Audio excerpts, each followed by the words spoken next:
songwriter and co-writer of Destiny's Child. Oh wow, okay. Yeah, so and she, as you do, you know. So hold on there, man. You see the thing is, you just want to brush past that. You just want to brush past that. Yeah. Just some group name, the Destiny's Child, that's the one. And then my girl, named Beyonce, that's the girl. Yeah. But anyway, no, you have to stop there for a minute. How did that hook up happen? Like, there's a thing where people say, if you're supposed to do something, it will come to you. Right. And I had been approached to take part in this competition in Hackney, I think it was the Hackney Empire. Right. And I wasn't really one for competitions. I always wanted to just perform. And so I said, if I'm going to do the competition, I'm just going to go in there like it's a show. Right. So I went in there, I didn't win, but there was an opportunity to meet Alan Floyd. And I was like, I'm going to go in there with my songs. I'm going to tell him what I want to do as an artist. Whether I won or didn't win, I didn't care. Right. And what ended up happening is, even though I didn't win, I ended up getting my own show. Okay. At the end of it, I had my own show that was with the live band, and we had a whole event that was based around me and my songs. Wow. And we met with Alan Floyd, and I showed him my songs. I said, hey, I'm a singer, I'm a songwriter, these are my songs. I stood up and sang. I had a whole book of questions I wanted to ask him about the industry, and he was like, wow, this girl came prepared, right? And he was like, so what do you plan to do next? And I said, well, I want to check out Atlanta. I want to see what that area is like, because it has a lot of music. And he was like, well, that's where I'm based. When you come down there, come and record. And we literally did. Wow. I went down there within about 3 months, just me and my sister. And we stayed there for about a month and a half. Right. And we were embraced by his whole family. We showed we brought it to his house. He had all these plaques. Destiny's Child. I was like, I wrote that one, and I'm like, what? I think that's like word for word. Like that was the song I danced to. And they produced that Word Downtown video. So it's just more so that I have always loved creativity, music, video. And so when they asked me if I would like to go into it, I said, yeah, definitely it's something that has been an interest of mine. I would love to get myself into it, and I thought, why not? I must admit, the Mash Up the Head video, you are clearly the center of attention in that one. And I can tell you wrote that one, because no one, all the man them, they just come around me like they love me. Because we're so hot, you understand? We're hot till me and burn up, you understand? So yeah, I did like that video, check that one out. I like that one as well. It's very, I'm joking, but it's visually engaging. Very visually engaging. You have various levels in it where there are things in the foreground, things in the background. Sometimes what's in the background is what you focus on, not what's in the foreground. So even that takes some vision to bring that. It can almost be distracting if you don't do it in the right way. So I must admit, if you actually wrote the treatment for that, I must admit that's another string to your bow, and I'm well and truly impressed with that. Thank you. So yes, okay. So Show You Love. Yes. Right. Creative history of that one. Yes. What was the inspiration there? That was inspired by my desire for sound with my reggae music. I feel like the music that I was raised on with reggae were you had love songs, really good love songs that you could get married to, you could have your family could listen to it, everybody could enjoy it, and just couples can dance to. And I feel like we were entering a stage where there were no love songs. And I said, I can do very good love songs, and I want to bring it back to love. And so you even hear me say it. I've said it in an interview when I was on Hype TV, and my parents even draw my memory back to it, because I had said plainly on the interview that from Broken Heart I wanted to bring some music back to love, so that we had some good love songs that show guys in a good light, that show girls in a good light, and that the kids can listen to as well. And so even in the beginning of the song of Show You Love, I say, bring it back to love. And I really mean that. Can you write something? And I was like, I'm already in the studio, let's try and write something now. And I was there with... Under pressure. I know, it's like I always do to myself. You know what, they probably needed it 2 weeks after that. But you know what I'm saying? You know how she work already, right? Tell her say tomorrow, you want it? It's so true. I'll have a a demo for them right now. Like. They're not need it till next year, you know. He literally was like, you can write something to it. And it seemed like he didn't even have a deadline for that as well. Right. And I was actually in the studio with Bunny Brown and Red Rose. Right, okay. And we were all working on trying to create a song or whatever. And so the rhythm came, and it was one of those moments where the song was already there. Right. And I had the melody, it came out straight away, na, na, na, na, na, na, na. And a lot of times I start off writing like that. I have the melody there. Okay. I'm like, okay, so this is a chorus, I can hear it.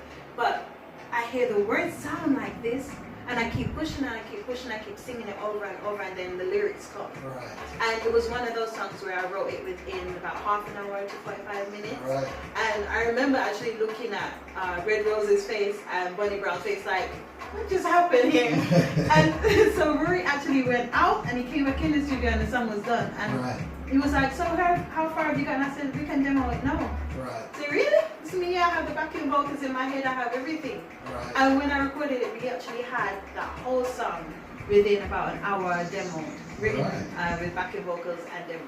Wow, Ready to just lay down. Absolutely fantastic. You know what? Let's play that one for the people and right about now, because when we met them here.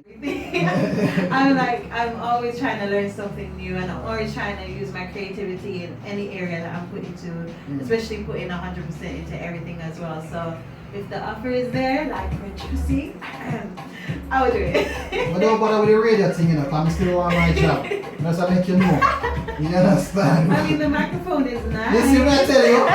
You won't forget her out of here now. Anyway, it's been indeed a pleasure. I must admit, thank you so very much for coming down to the All Good Show. And before those products come out, if you want to come back down for another, well, we obviously send the music before.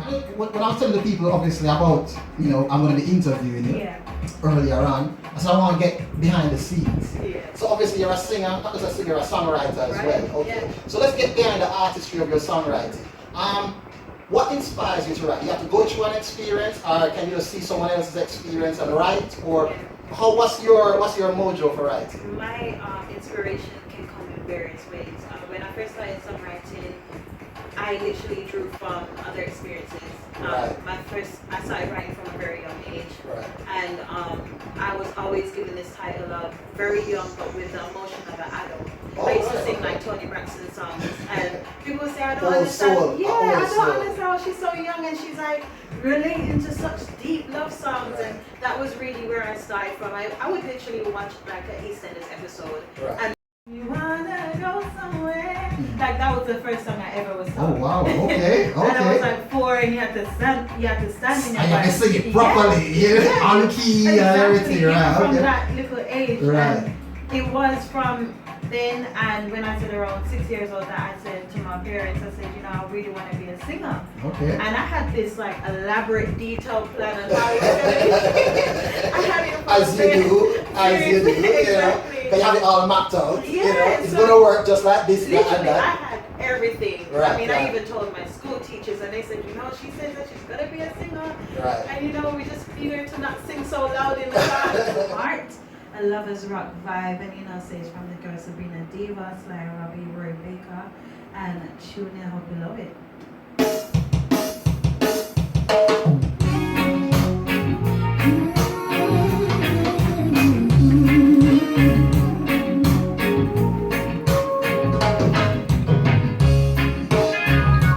What did I do to make you hate me? Give me the chance to tell me why.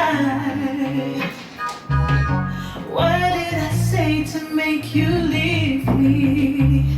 I take it all back to make you mine. If I tell you that I'm sorry. Mash Up My Head was like my second single, second release, and we were heading in a direction that was before Justin Bieber came out with Sorry. Right. And so I had written that song in 2014. Oh, right, okay. End of 2013. So I was like, this is a new song I want to come out with. Right. And then as we had reached to the point where we wanted to release it, Sorry came out. And we said, oh my God, it's just like the same vibe that we've got. So we released it because I had more songs, and we still have more songs that have that similar kind of vibe. To me, and then I felt it sounded rough and hard, and I was like, you know what, I need to come in hard. So that's where the song War Downtown came from, and I was going against the rhythm and saying, you know, we need to come out hard. Sometimes we have songs that are about, you know, bunning and everything, and the man did this to you and man did this to you, but we all know sound like we're crying on the song. I wanted to come out sounding angry, like the girls are, the girls are fed up, and they're coming out and saying, you know, we're not taking some more. So it can come from various inspiration, like Show You Love. Right. The song wrote itself. Okay. I heard the rhythm, it's a new rhythm on Sly Rappy's pocketbook rhythm. Right. And we were all given the rhythm, those that were selected to write on the album. And as soon as I heard it, literally within 5 minutes, if that, the song already was there. So it was almost like I was searching for the words that were already there. Right. We tap into something that was already there. And the song was already there. I just had to find the words that were assigned to me. Right. Okay, for those who don't know, right here on the album show, we're joined by the special guest herself, Sabrina Diva. Yeah, I'm gonna say all the way from JA, but Shibania still, you understand? So anywhere she catch, I fear yard that basically. All from playing I fear yard that too. You understand? Yeah man, Sabrina Diva up in the building. So how do you challenge writer's block? Yeah. Do you ever have writer's block? How do you overcome that? I had writer's block for the very first time, and that was in 2009. And I was transitioning from being a young girl on stage singing love songs from other artists here on Flames Radio. Mr Wondah, Ghetto Blacks in the building, shout you out. And we're gonna be playing Show You Love, and I hope that it shows you some love and enjoy it.